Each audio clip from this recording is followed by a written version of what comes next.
Hello and welcome back to my channel. My name is Danielle. For those of you who don't know me, hi, welcome. I'm so glad you stopped by today. Today is my 12 things beauty gurus do that bug me.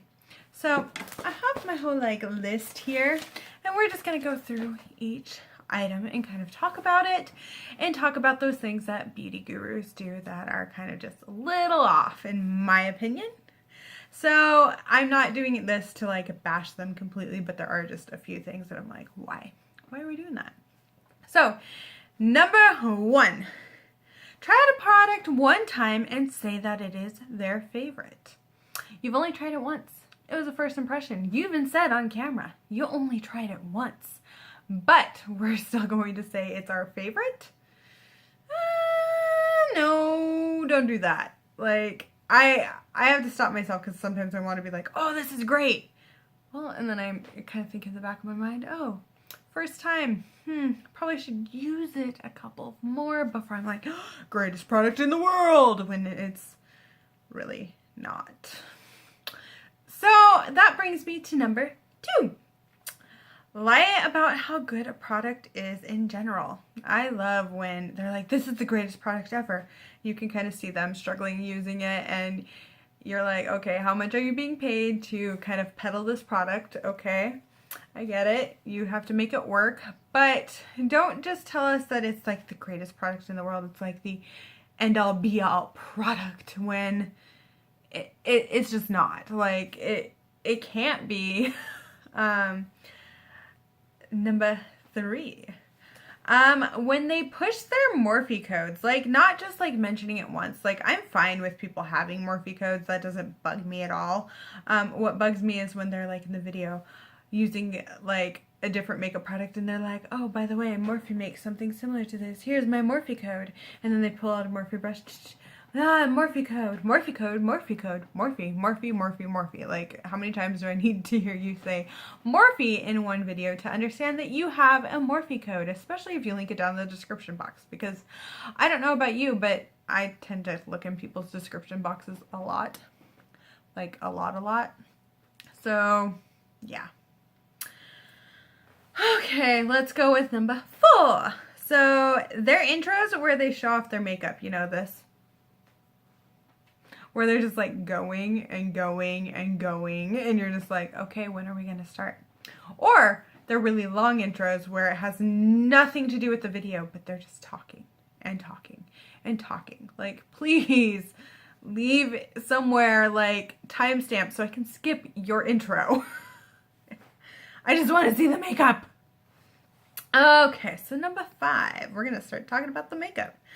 Doing a drugstore makeup tutorial and having to use high-end makeup, but not giving a drugstore product that would work in place of the high-end one.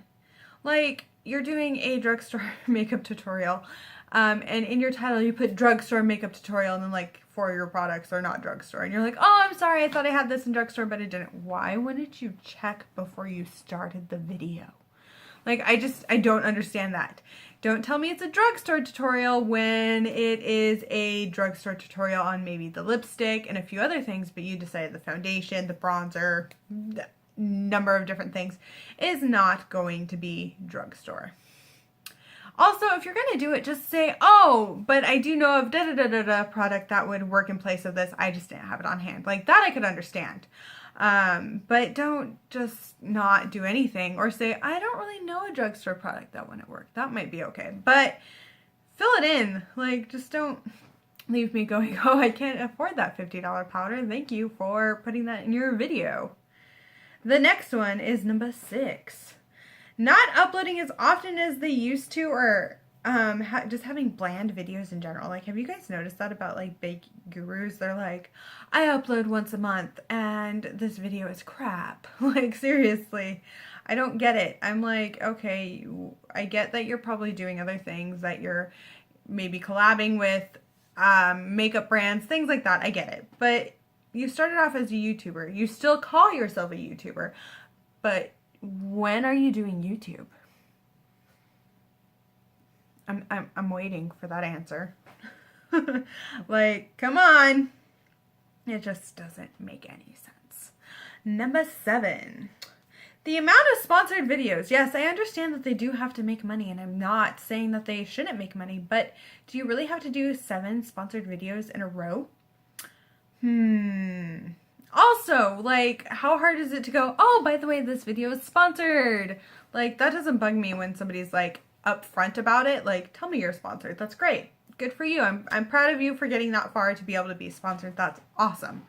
But when they're like, and by the way, I'm sponsored, or like they try to hide it, that's cute. Like, don't hide it. That's just gonna piss people off.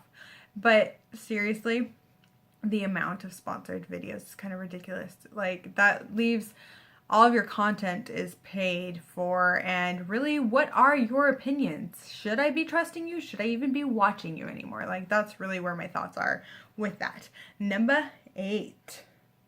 Copying video ideas from smaller YouTubers and not giving them any credit. I've kind of seen some things going here and there, and this has not happened to me. Like, I get it. We're on YouTube. We're going to borrow ideas from each other. But just give the original YouTuber credit. Like, it's really not that hard to go, oh, by the way, I saw this person do this, and I thought it was a great idea, so I want to do it on my channel. Just say something. Like, don't just steal somebody else's idea, especially a smaller creator. Like, you started off and you were small, and now you're big, but you've decided to rip off another smaller creator. Like, seriously, just mention them. Like, you'd help them out huge. Seriously, you borrowed their idea. Give them credit where credit's due. That's all I'm saying. Number 9.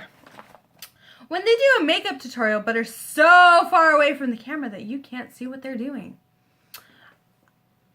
I have been trying to get closer to my own camera because I've kind of realized, oh, you can't really see what I'm doing when I'm editing things. But it drives me crazy when a big YouTuber is like this far away from the camera and you can't see what they're doing. Like, how is that helpful? I'm not seeing where you're placing the brush. I'm not seeing how you're putting that shadow on. I'm not even seeing how that shadow is really going on. Is it as nice as you're saying? Because I'm not really sure it is. Just saying. Number 10, calling any makeup product affordable. So this one I kind of was watching Liv Loves Makeup. Is that it? No, wrong YouTuber. Jen Loves Reviews. Oh my gosh. See, I've been watching so much YouTube that I'm just mixing people up all over the place. I saw her talk about this and I kind of really thought about it and I was like, yeah, how do they know what is affordable to me or that person or the person over there or anyone for that matter? I mean, especially a big YouTuber who is making a lot of money off of saying these products are affordable. Oh, okay. You could say drugstore. I like the term drugstore. I like inexpensive is fine, but affordable? Do you know what's affordable to me? Do you know it's affordable to Sally Sue down the street? Do you? You don't. It's not helping you. It's not helping me. Number 11, the overly dramatic thumbnails or the ones where it makes them seem like they absolutely hate the product. Like, seriously? I'm going to post a thumbnail and I'm going to give like a face and look at the product and just be like, don't buy it. And then in the video, I'm going to give it glowing reviews. How does that make any sense? Like, I know we want people to click on our videos, but why? Like, it just feels wrong. I feel catfished by your thumbnail. Number 12, and my final one. I have this like OCD thing. Seriously, we're going to use OCD like that. Like, that is legitimately a very difficult thing and very serious thing that people go through. And it just kind of rubs me the wrong way when somebody's like, I'm so OCD. That's not OCD.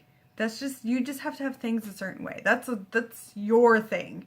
OCD is a little different. I suggest looking into it. I mean, people with OCD need professional help oftentimes and are often going through a serious struggle with it. So you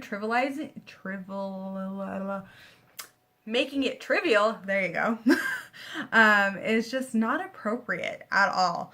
It's not cute. It's kind of annoying. And I have noticed several big YouTubers kind of doing this. Like, oh, I'm so OCD. I'm so cute. No! Stop it. It's disgusting. Well, I hope that you guys enjoyed my 12 things that beauty gurus do that bug me. I hope you have a wonderful day, night, wherever you are, and bye!